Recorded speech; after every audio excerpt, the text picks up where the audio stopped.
चलिए ध्यान दीजिए, वास्तविक संख्या क्लास 9 का वास्तविक संख्या किसे कहते हैं? वास्तविक संख्या किसे कहते हैं? वास्तविक संख्या पढ़ने के लिए उसका इंग्लिश होता है रियल नंबर। वास्तविक संख्या तुमको पढ़ने के लिए इसके विभिन्न प्रकार के परिमेय संख्याओं को पढ़ना पड़ेगा। इसमें आएगी परिमेय संख्या, प्राकृत संख्या, पूर्णांक, पूर्ण संख्या, है ना। इन तमाम चीजों की जानकारी हमें इस चैप्टर में मिलने वाली है। ठीक है, तो पहला कॉपी निकालिए। वास्तविक संख्या में हम पढ़ेंगे प्रथम बार प्राकृत संख्या। कॉपी निकालिए, प्राकृत संख्या।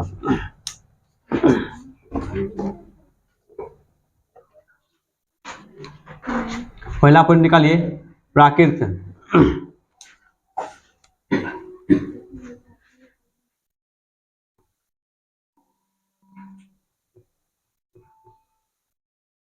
प्राकृत संख्या। प्राकृत संख्या क्या होती है? हिंदी में आपको प्राकृत संख्या, इंग्लिश में उसका दूसरा नाम होगा। नाम बोलिए, राहुल है क्या? रेशनल नंबर परिमेय संख्या कहलाती है। नेचुरल नंबर लिखिए कॉपी में, नेचुरल नंबर।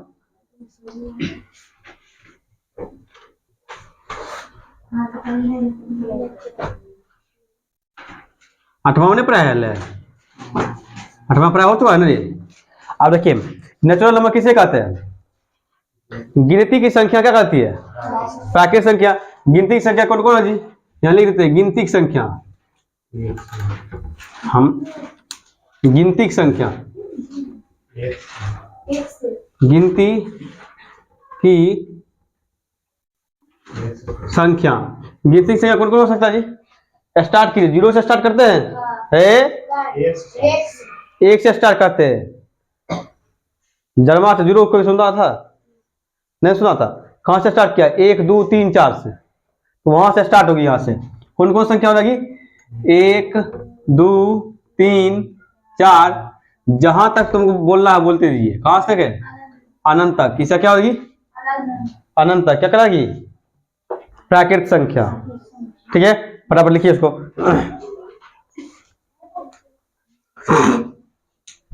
कॉपी करिए।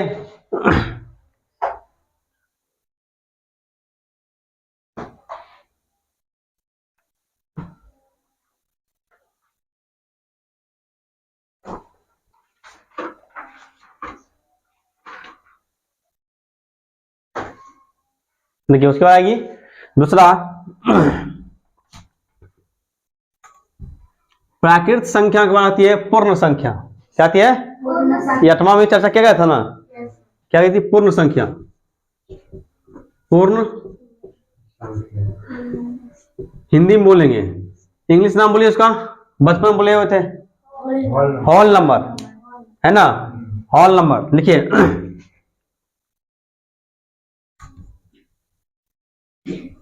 Whole number.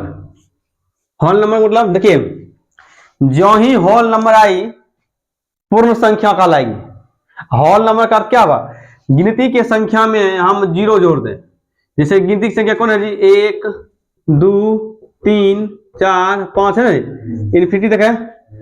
इसके साथ जाकर के हम 0 को लगा दें। इसमें क्या चीज जोड़ दें? शून्य को हम जोड़ दें तो क्या कहलाएगी? ये पूर्ण रूप से पूर्ण संख्या कहलाएगी। हमने कुछ किया है, ध्यान दीजिए। गिनती की संख्या को क्या करते हैं? 1 2 3 4 इन्फिनिटी तक, समझ गए आपको? उसमें हमने क्या किया? शून्य को जोड़ दिया। किसको जोड़ा? शून्य को। जब ये शून्य को जोड़ दिया क्या कहलाएगी? ये पूर्ण संख्या। तो हम लिख देते हैं यहाँ पे,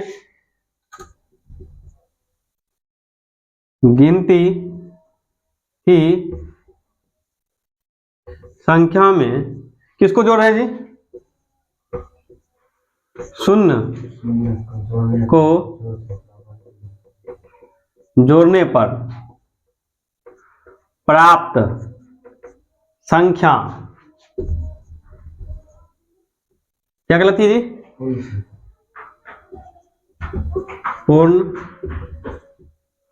संख्या कहलाती है। फटाफट लिखिए इसको, मार्कर में क्या हो इनको हो गया।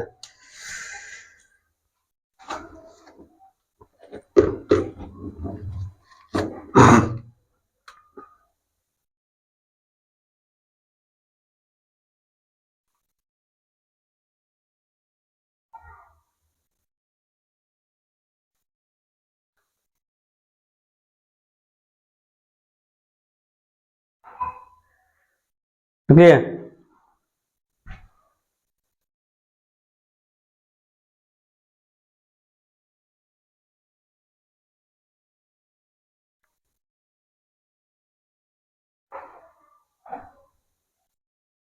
तो उसके बाद आएगी पूर्णांक। क्या की पूर्णांक।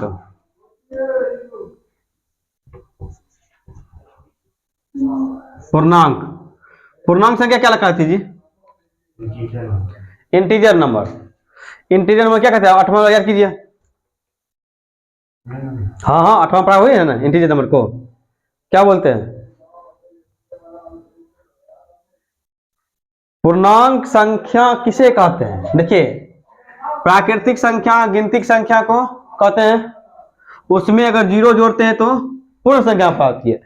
जब इसी पूर्ण संख्या में, बहुत सुनिएगा, इसी पूर्ण संख्या में निगेटिव को और पॉजिटिव, वैसे भी पॉजिटिव है नहीं है, निगेटिव को और शून्य के साथ जोड़ा जाता है।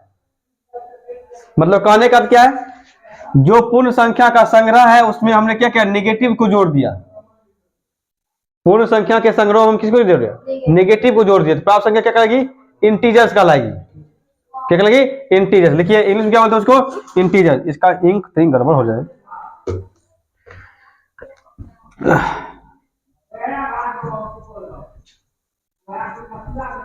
इंटीजर्स लिखिए, प्राकृत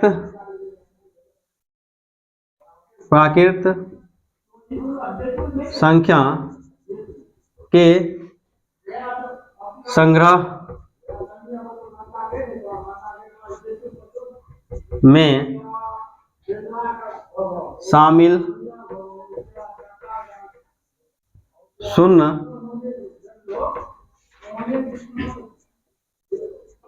संख्या के साथ ऋणात्मक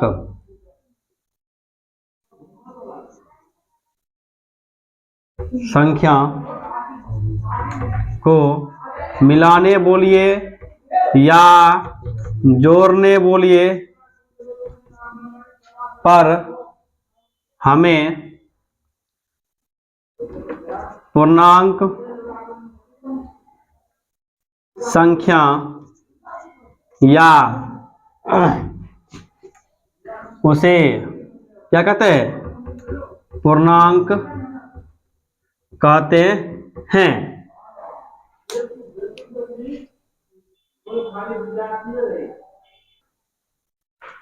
देखिए, इस प्राकृतिक संख्या को दर्शाने के लिए आपको कुछ, आप वहां प्राकृतिक संख्या लिख कर नहीं देगा, हो सकता है आपको शॉर्ट फॉर्म दे दे। इसका शॉर्ट फॉर्म क्या लिखिएगा?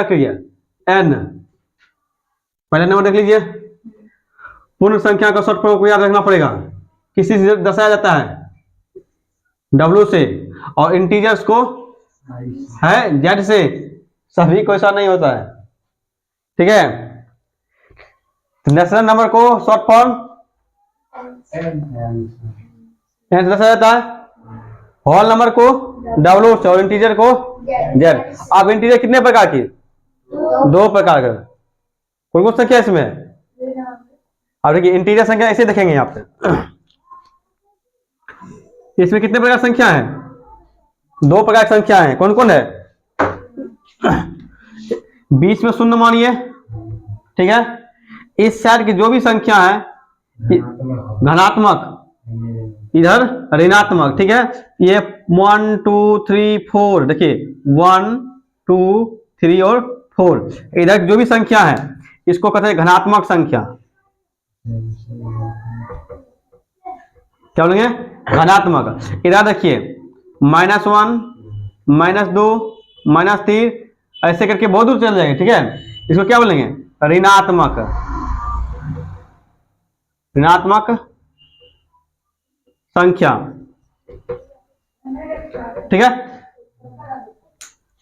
शून्य से आप देखिए, इसमें कहीं हमें गौर से देखिएगा तो रूट में कहीं चर्चा हो रही है। इंटीजर में हमें कभी भी रूट में चर्चा आ सकती है, समझे।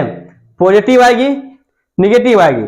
शून्य एक ऐसी संख्या है जो ना तो ऋणात्मक है ना ही वो धनात्मक है। तो आप नोट करके लिख लीजिएगा, यहां पर नोट करके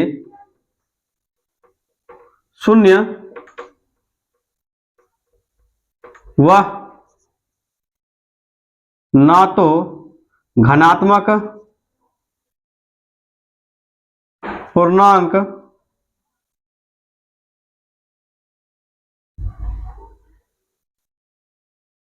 है ना ही ऋणात्मक, है ना। ये देखिए, आप देखिए तो आपको जैसे बोलेगा आपके पास 2000 रुपया है,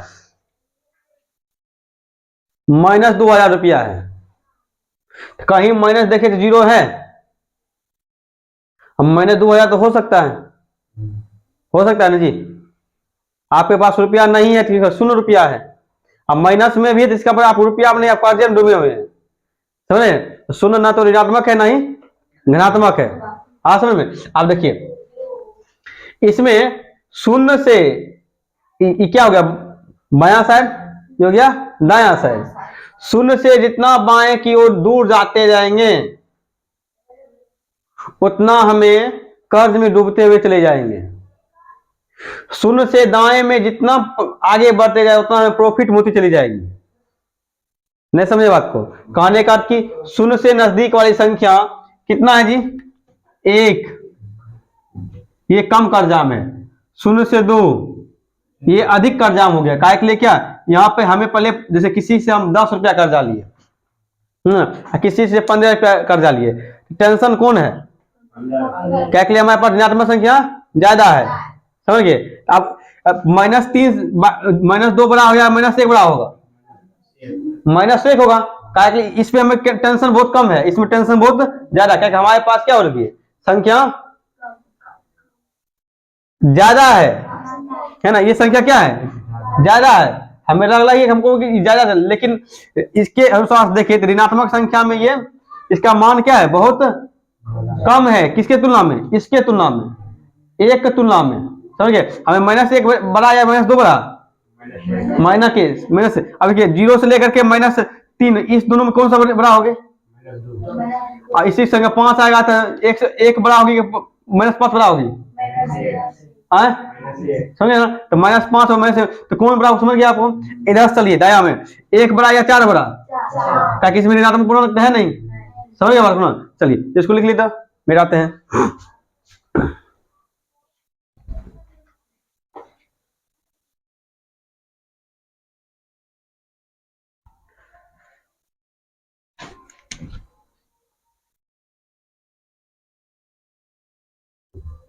जीरो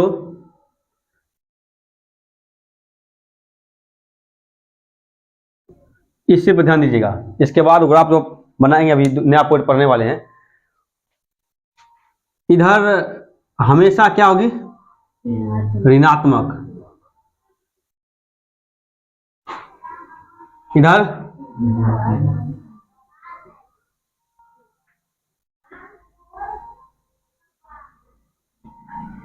ऐसा गलती करते, धनात्मक। धनात्मक चिन्ह बोलिए, पॉजिटिव और नेगेटिव। देखिए इस साइड को बोलिए, दाया या बाया, बाया, बाया, बाया, यार दाया। देखिए इस चीज को ध्यान रखिएगा, आपसे क्वेश्चन पूछेगी 1 नंबर क्वेश्चन में, ऋणात्मक से किधर होगी, बाया से, ऋणात्मक दाया से, पॉजिटिव और नेगेटिव। अब इस चीज को अब इसीलिए भी लिखे हैं, अभी हम परिमेय संख्या पढ़ने वाले हैं, वो यहाँ पर काम आएगी, इसी द्वारा हम लिखा दे। तो उसमें आप अंकित नहीं किए हैं, दाया बाया ऋणात्मक, अब लिख लीजिए कॉपी में, सही रहेगा। अब लिखिए परिमेय संख्या,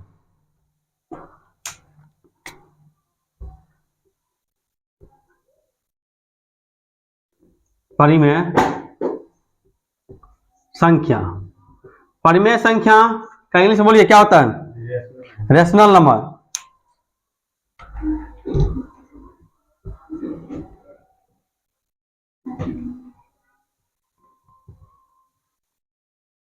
ध्यान दीजिए, परिमेय संख्या किसे कहते हैं,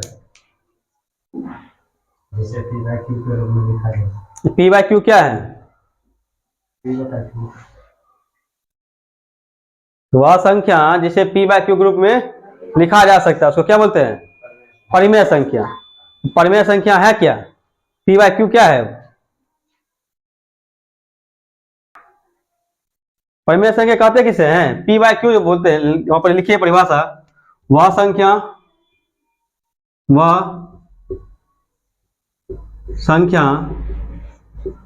जिसे पी बटा क्यू के रूप में लिखा जाता है, जहां P और Q, अब आया माथा में, क्या है वो? पूर्णांक है। अब ये तो नहीं बोला ये धनात्मक पूर्णांक है कि ऋणात्मक पूर्णांक है, ये बोला है। कॉमा लगिए, Q is not equal to 0। कभी भी Q हमेशा 0 नहीं हो सकती है, कभी हमेशा सॉरी कभी भी 0 हो ही नहीं सकती है वो। वह संख्या जिसे P बाई Q के रूप में लिखा जा सकता। अब यहां समझिएगा, आप लोग गड़बड़ी यही होती है। P क्या है, Q क्या है, ठीक है? अब यहां से गौर सुनते रहिएगा। जैसे कि हम बोल दिए, जिसको दिखाया जाता है उधर बैठने के लिए, वह संख्या जैसे कि हम 5 बोल दिए, ठीक है? 5 बोल दिए, ये परिमेय संख्या है। कैसे है? सर बताए थे ना, कैसे है परिमेय संख्या? क्यों कहा इसको? हम बोल दिए परिमेय संख्या है, लेकिन कैसे है ये? देखिए, इसे कुछ नहीं है तो हमें इसके नीचे में एक छिपा रहता है, लेकिन इतना ही से काम चलने वाला नहीं है। इस ग्राफ को ऊपर में लिखे हैं उसको आप पकड़िए। क्या आप यहां पर 1 2 3 4 5 से इंफिनिटी तक लिख सकते हैं? क्या इधर -1 -2 -3 -4 -5 से इंफिनिटी तक कोई दिक्कत? हम क्या बोले? अच्छा, क्या यही सब पूर्णांक है? यही सब पूर्णांक है जी? अभी पूर्णांक इंटीजर पर है ना जी, हैं? प्राकृतिक संख्या के शामिल में हम 0 और माइनस ऋणात्मक संख्या को जोड़ते हैं तो पूर्णांक प्राप्त होती है, उसे पूर्णांक बोलते हैं, है ना? पर आप गौर से देखिए, यहाँ ये पूर्णांक में क्या है? 0 भी है, 1 2 3 4 5 6 से इंफिनिटी तक यही है।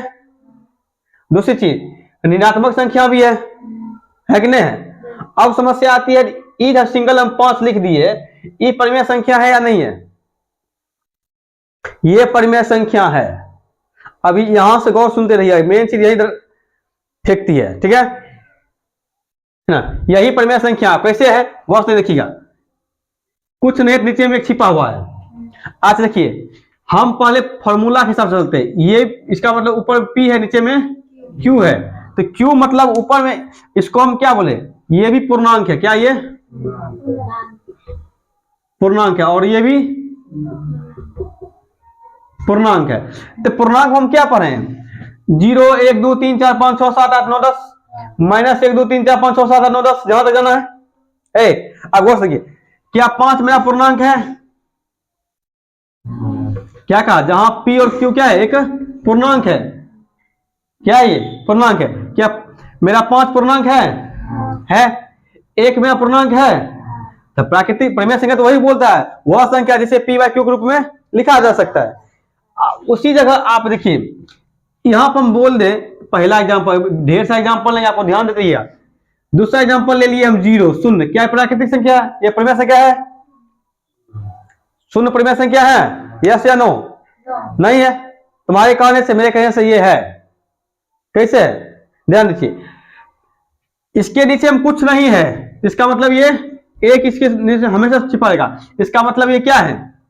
ये भी P है और ये भी Q है। तो P मेरा क्या है जी? पूर्णांक अभी भी है, Q अभी भी मेरा पूर्णांक है। कोई दिक्कत? आज पूर्णांक वाला फिर से देखिए, यहाँ पे क्या 0 है? मेरा शर्त क्या कहता है? Q 0 नहीं होना चाहिए। Q 0 है? इसका मतलब ये भी पूर्णांक है। ये भी पूर्णांक है, तो इसका ये भी पूर्णांक है। जब दोनों आपस में पी बाई क्यू के रूप में लिख सकते हैं तो इसका मतलब क्या, ये परिमेय संख्या है। तो इसका मतलब जीरो भी मेरा क्या है, परिमेय संख्या। असल में अब रह गई बात 1/0, ये परिमेय संख्या है, ये कैसे नहीं है? हाँ गौर सुनिए, ये तो मेरा पी खूब बढ़िया है, ये भी क्यू खूब बढ़िया है, ये भी पूर्णांक है। हम कंफ्यूजन के लिए आपको दिया देगा, ये भी पूर्णांक है और भी ये भी पूर्णांक है। बशर्ते हमारे पास शर्त क्या दिया हुआ है, क्यू कभी भी हमें जीरो नहीं होना चाहिए। अगर क्यू जीरो हो गया ये परिमेय संख्या नहीं कहा गया, इसका मतलब ये मेरा परिमेय संख्या नहीं है। क्या के लिए हमें कहना चाहिए, क्या चाहिए यहाँ पे, क्यू हमेशा जीरो, हमें सॉरी क्यू हमें कभी भी जीरो हो ही नहीं सकती है। अगर क्यू जीरो हो गया इसका मतलब परिमेय संख्या नहीं हुआ। यहाँ देखिए क्यू क्या है, पी तो खूब पूर्णांक, पूर्णांक ये भी, जीरो भी पूर्णांक है, लेकिन हमें परिमेय संख्या हम कहता है हमें, ये हमें शून्य नहीं होना चाहिए असल में। अब चलिए अब छोटी सी चीज को पढ़ने वाले हैं, आपको क्वेश्चन यही सब देने वाला है ना, यही सब देने वाला क्वेश्चन कौन सा है, खास करके आपको यही फंसाएगा, ये VBI है और ये VBI है ना। ये पॉइंट आपको पूछेगी, जीरो पूर्णांक परिमेय संख्या है तो है, 1/0 परिमेय संख्या है नहीं है, काय क्यू पूछेगा, काय जो Q not equal to zero, कभी भी जीरो हमें नहीं होना चाहिए। अगला पॉइंट देखिए, अब इसी में हमें पहुंचाएगा √2 परिमेय संख्या है या नहीं है। अब आपको यहां पर घेरेगा, खूब बढ़िया से घेरेगा, ये है परिमेय संख्या, यस या नो। कैसे है,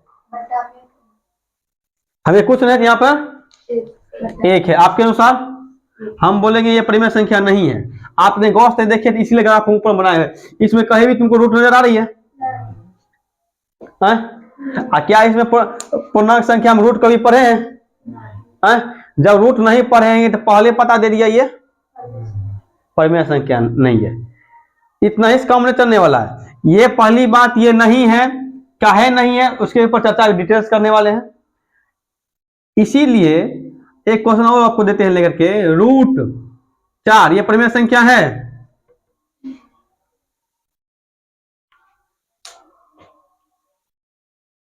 √4 परिमेय संख्या है? नहीं है। अब ये √4 परिमेय संख्या है, समस्या यही है, ये नहीं है, ये है। अब क्यों है? देखो बाबा, परिमेय संख्या ऐसे आसान नहीं है। आसान कब होगा, जब तुम्हें कॉन्सेप्ट पूरा क्लियर हो जाएगी। आज के बाद कभी भूले हुए निकलेगा। देखिए हम पहले क्या बोले, पी बाई क्यू के रूप में ये लिखा जाएगा, तो हमें जितना फॉर्मूला, जितना बात कहा गया उसके ऊपर क्वेश्चन बनाइए। तो 5 मेरा परिमेय संख्या है, काहे के लिए यहाँ पे 5 दे दिए। अब हमें 5 भी नहीं भी देता, हमें सिंपल ऐसे भी क्वेश्चन नहीं देता, 5/3 ये भी परिमेय संख्या है, क्या ऊपर में क्या है। और इसी प्रकार एक और क्वेश्चन आपको ऋणात्मक बताते हैं, नहीं ध्यान दिया, -5 परिमेय संख्या है? होगी, क्या कि इसके नीचे में एक छिपा हुआ -3/-4 परिमेय संख्या है? क्या कि ये भी पी है और ये भी क्यू है। पी और क्यू दोनों में क्या है, पूर्णांक संख्या है कि नहीं, ये भी दोनों पूर्णांक है। इसका मतलब कि देखिए उसमें तो कोई दिक्कत नहीं है, सिर्फ हमें बशर्ते क्यू हमें जीरो नहीं आना चाहिए। अब यहाँ तो क्यू जीरो नहीं है, यहाँ तो जीरो है भी नहीं, यहाँ भी जीरो नहीं है, लेकिन इसमें गलत है, इस हो ही नहीं सकता, लेकिन इसमें क्या है, परिमेय संख्या हो रहा है। इसका कहीं न कहीं कॉन्सेप्ट तुमको सीखना पड़ेगा, वो कॉन्सेप्ट बहुत बढ़िया है, अभी तो बताने वाले हैं इसको। अच्छा आप 8वां में पढ़े हैं वर्ग रूट, वर्ग रूट पढ़े ना, रूट पढ़े कि नहीं पढ़े? अच्छा 4 का वर्ग कितना होता है जी?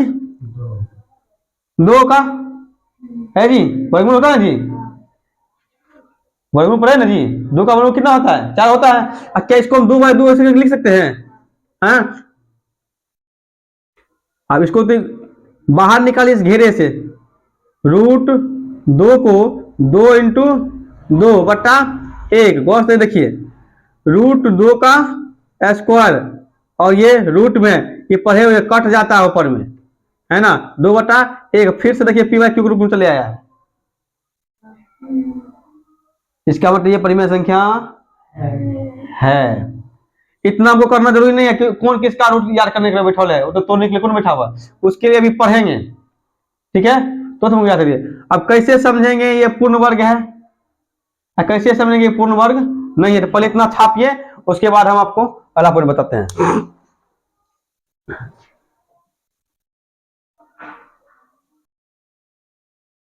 देखिए, अब पहले हम रूट के अंदर के कुछ कहानी पढ़ने वाले हैं। रूट के अंदर क्या क्या चीज छिपा हुआ है, ठीक है, उसको अगर समझ जाएंगे तो वो परिमेय संख्या आराम से समझ, कभी जिंदगी में भूले भी नहीं करेंगे। तब कतनों घुमाने वाला एग्जाम वाला जितना क्वेश्चन घुमा ले, समझ गए, कोई दिक्कत नहीं होने वाली है। छोटी सी पॉइंट याद कभी रखने वाला काम नहीं है। और वर्ग याद है तो हमें किसी भी संख्या का वर्ग कैसे निकालते हैं, वर्ग वर्ग ध्यान दीजिए, मार्कर कभी कभी कुछ कुछ हो जाता है जी।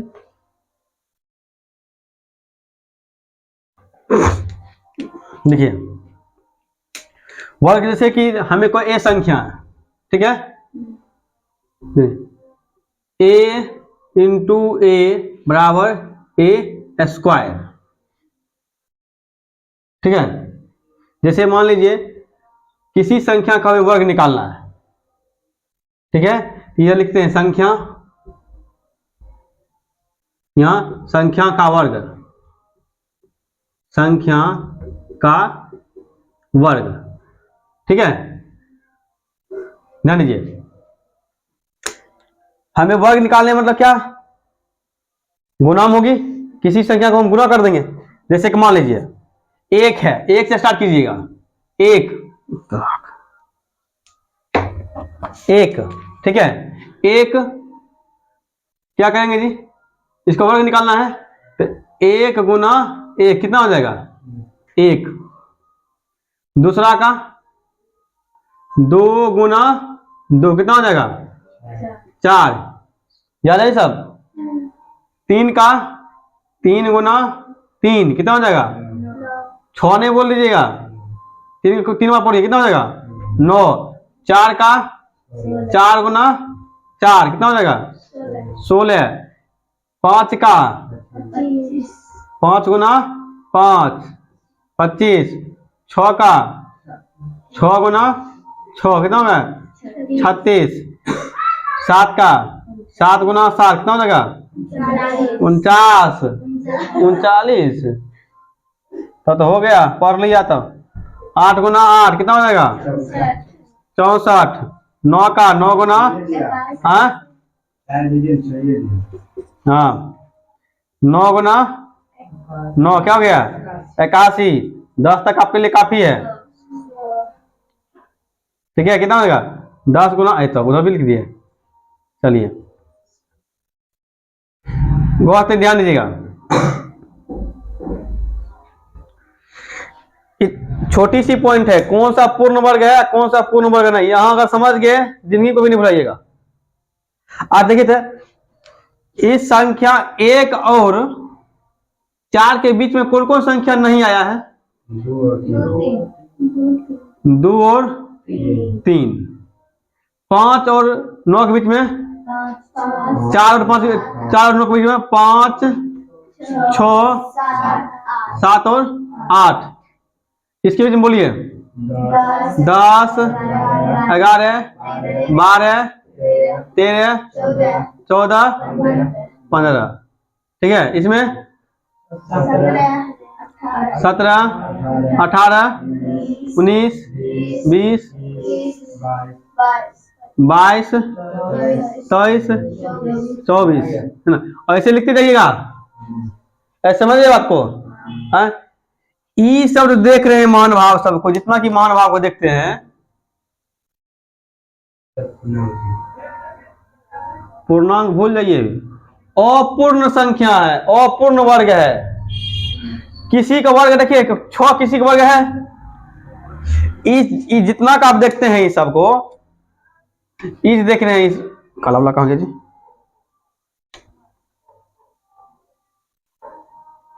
जिसका अभी वर्ग निकल रहा है, ये सब हो गया पूर्ण वर्ग। क्या हो गया, पूर्ण वर्ग। इस सब का पूर्ण देखिए, यहाँ से कहीं 11 आया है, कहीं 19 आया है, कहीं 22 आया है, इसके बीच में ये सब हो गया अपूर्ण वर्ग, अपूर्ण वर्ग। अब ध्यान दीजिए, अगर क्या देखिए इसको देख रहे, इधर हम लिख देते तो जगह हमको बच जाएगा,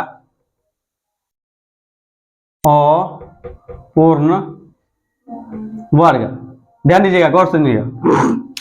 देखिए, अगर रूट के अंदर ये रूट है, ठीक है, वो मार्कर खराब है, ये रूट है। अच्छा, इससे पहले हम क्या लिए थे? दो। हम क्या बोले थे? ये परिमेय संख्या नहीं है, ई जो है पूर्ण वर्ग है ही नहीं। तो उसके बाद बोले √4, बोले ये परिमेय संख्या है। काहे के लिए है? ये पूर्ण वर्ग है। क्या है ये? पूर्ण वर्ग है। तो पहला नोट लिखिएगा ऐसे करके, NOTE, रूट के अंदर, रूट के अंदर, है ना, यहां लिख देते हैं रूट, है ना, वर्ग। ध्यान दीजिएगा गौर से, ये जो वर्गमूल है, अगर आप इसको पूर्ण रूप से अगर याद है यहां तक में, तो समझ जाइए परिमेय संख्या आपको धीरे धीरे आसान हो जाएगी, क्या घूमेगा यहीं पे आप, ठीक है, धीरे धीरे लेवल बढ़ेगी, ये आपको परेशान करना शुरू कर देगा। इसे छोटी छोटी चीज, इसीलिए पहाड़ा याद है तो वर्गमूल याद रहेगी। सबसे मेन जड़ पहाड़े है, जिस दिन पहाड़ा याद हो गया, समझ जाइए। देखिए, रूट के अंदर अगर पूर्ण वर्ग है, लिख देते हैं रूट के अंदर अगर पूर्ण वर्ग संख्या हो तो वह परिमेय संख्या तो हो, तो वह है, हिलता का अगले, वह परिमेय संख्या होगी, पहला। और दूसरा देखिए, अगर रूट के अंदर अपूर्ण संख्या, अपूर्ण वर्ग संख्या हो तो वो परिमेय संख्या होगी। तो लिख देते रूट के अंदर अगर अपूर्ण वर्ग संख्या हो तो वह परिमेय संख्या नहीं होगी। ऐसा समझा आपको?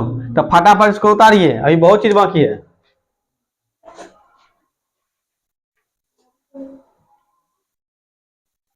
ध्यान लीजिए, अब इसको याद करने के बाद आप एक बार लिख करके देखिएगा कौन कौन सी याद होती है। देखिए, ये सब याद हो गया ना, तो समझ जाइए आपका तमाम चीज धीरे धीरे बेसिक में। देखिए, घर को खड़ा करने में ईंटें जरूर काम करता है। पिलर नीचे वाला मजबूत रहेगा ना, तो 10 मंजिला 20 मंजिला जितना ठोकना ठोकते जाइए। जितना देखो, आदमी कहता है लेवल बढ़ गया है, क्वेश्चन नहीं मिल रहा है, लेवल यहीं से मिलता है। देखा है मिस्त्री को पानी मिलाते हुए लेवल वाला, पाइप नहीं मिलाते रहता है, हाँ, वो लेवल मिल रहा था, यही लेवल में चेक करते रहता है, कितना इसको डाल देते, कहाँ ऊपर नीचे खबर है। वो लेवल में आते ना प्लेन सतह जाने के लिए, तो तुम्हारा प्लेन सतह यही बनाएगा।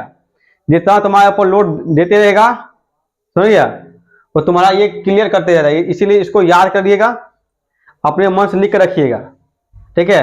और क्वेश्चन जो भी एनसीईआरटी में, उसको थोड़ा बहुत बनेगी, अभी थोड़ा बहुत अभी नहीं बन सकती है। तो फिलहाल जो क्वेश्चन पूछेगा कौन सा परिमेय संख्या है, कौन सा परिमेय संख्या नहीं है, किताब में देखिएगा। तब तक इतना ही तक रहने दीजिए। Thank you.